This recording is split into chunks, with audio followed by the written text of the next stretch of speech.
Hello and welcome to The Generational Gamer. I'm Jay Prime. Today, I'm going to talk a little bit about the Nintendo Switch.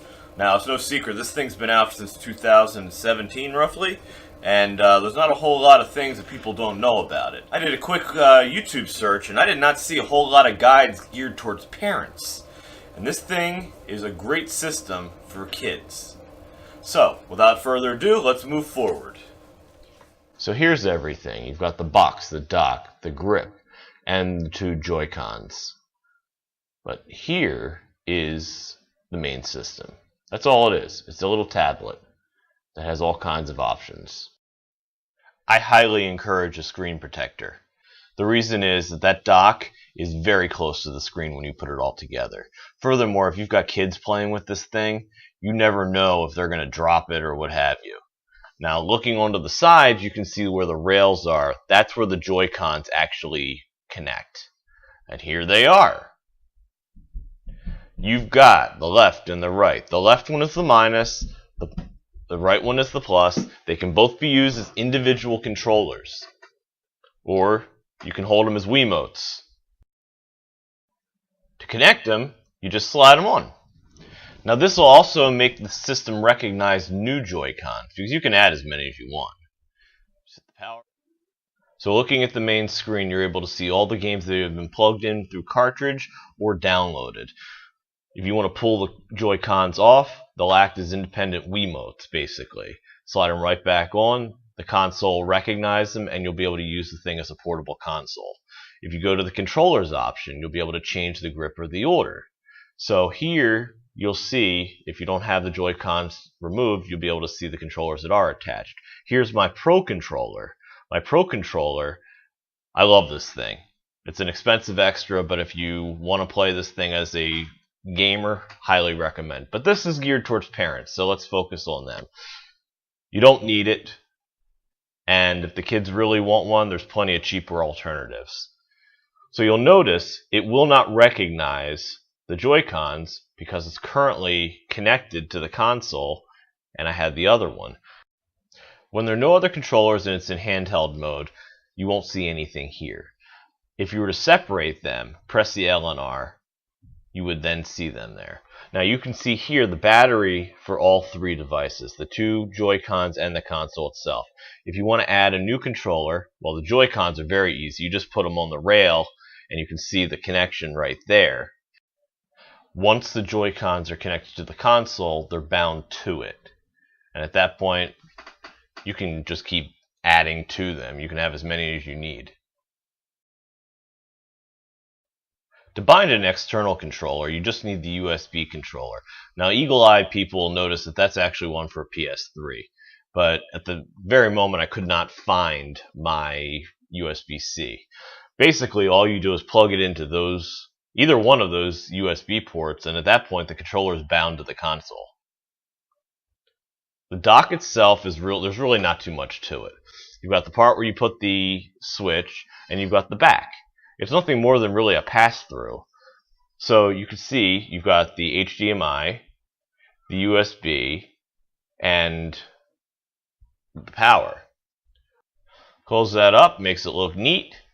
Slip the console in there, and you can continue right from where you left off. That's the beauty of this console. Personally, I hope every console moves in this direction going forward. To move back to portable, simply pull it out, and it'll pick up right where you left off. Now here's the grip. The grip allows you to make your Joy-Cons into a controller. And the two of them do bind, and then at that point it works just like they would as if they were on the console itself. The difference is you get to sit on your chair and it's completely independent from the console. And you can even see how it actually works. So it gives you the battery, same deal as before, and then you can just play. My daughter, Magic Point, absolutely loves that controller setup. Her hands aren't big enough for the Pro, and that is just more comfortable to her. Now it comes with these little straps. Now they have their purpose because you can use them as Wiimotes, but it also gives you buttons that you don't actually have to reach for so much. as you do if you're just holding the controller on its side. But it's designed for that purpose primarily, where you actually have it set up like a Wiimote. It's got the same type of strap. Now, as a grown man, I seldom, if ever, use these things. If I'm in a pinch and I don't have another adapter that I can use, I will use them because it makes it easier to use the top buttons. But personally, I prefer these. Now, these are just little Joy-Con adapters that hold your controller. And it works really well, particularly on Mario Kart.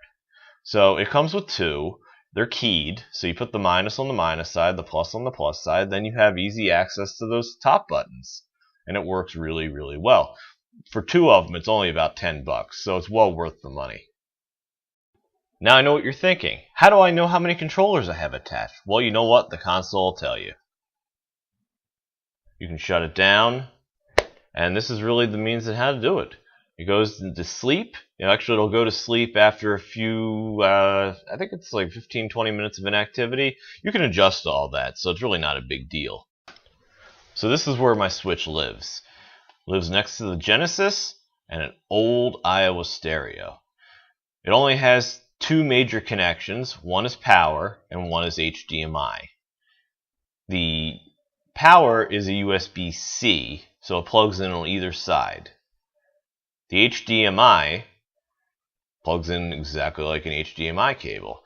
Now, I don't have a whole lot of slack on this one, which is the reason why I got to move it in close. And apparently, I am unable to figure out how to plug it in. Also, I can't see it from this angle, so that makes it a whole lot more difficult. Give me 1 second. There we go.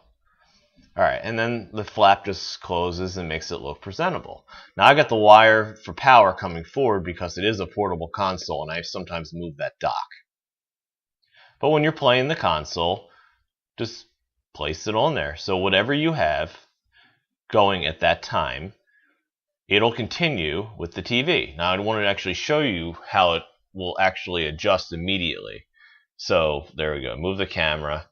It's a touch screen, so it acts as a controller input as well. I'm just going to bring up the Nintendo. You do need to pay for that. And there we have it. So it's loading that up. It's looking for a controller. And give me a second to connect one. And there we have it. Now I'm going to plug that in. And immediately, the HDMI connection is going to be recognized by the TV, and there you have it.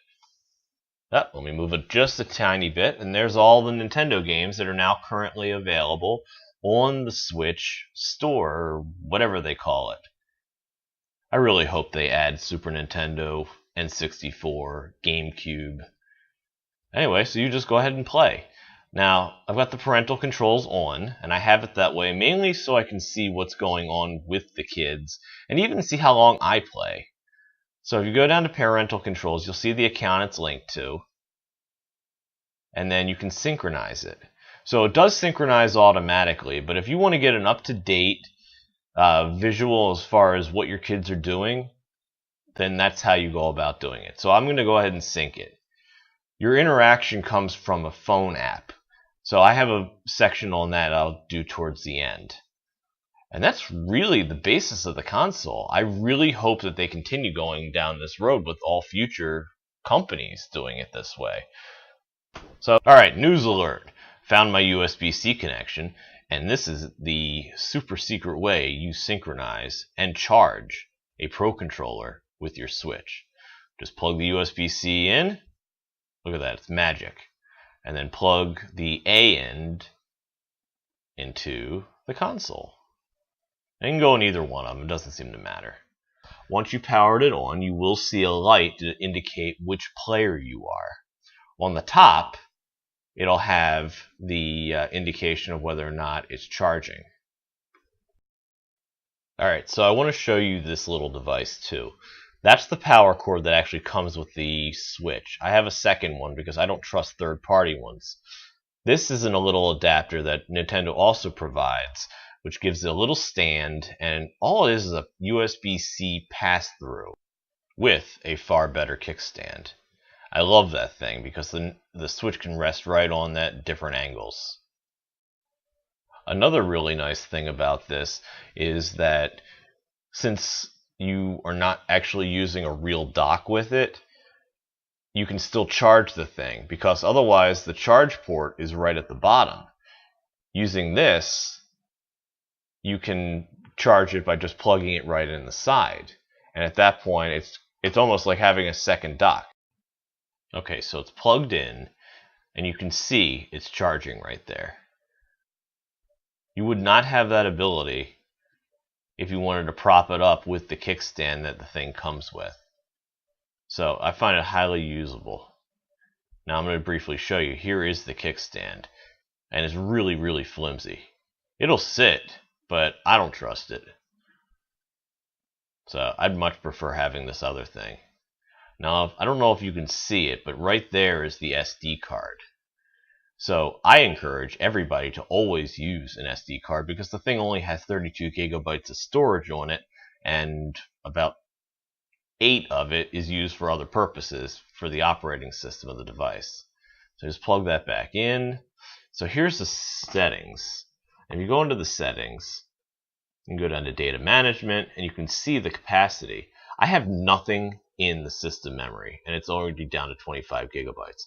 Every one of the programs I have, or games, I have stored on the SD card, and you can see it because it separated it by left and right. The left is the switch, the right is the SD card. And I have a 64 in there, and it works perfectly fine. Last but not least, I'm going to show you the app that you use on the switch to synchronize it with the parental controls. So it gives you the playtime. You can limit whatever you want on here. It's very, very intuitive. You can disable things for today. I mean, I have it on just because I want to be able to see how much time my kids are actually playing on it. If I really wanted to cut off their access, I certainly can. Look, you can adjust it for every single day. It gives you that level of granularity. You can shut it off for the bedtime. You can restrict content. Now, I have it completely opened up on mine because, well, I don't want to restrict content. But you can also whitelist things. So if you go to restricted software, you can say, no, I don't want it to do that. You can restrict the social media. You can restrict the communication with others. Excellent for a child. Because quite frankly, I don't want my kids talking with anybody outside of people I'm familiar with. Here's the calendar, and it'll show you based on either everybody or just simply individual users. It'll show exactly what they were playing. It'll show how long they were playing. And this is just for the month of October. I haven't had the thing very long. So you can see, that's what Magic Point. She plays primarily Mario Kart. Same deal with Hit Point. He plays a few other things. And then here it is breaking down by time. Obviously, Mario Kart's our absolute favorite. So then you can also look down at the list. And clearly that Saturday we played entirely too much. My kids in particular.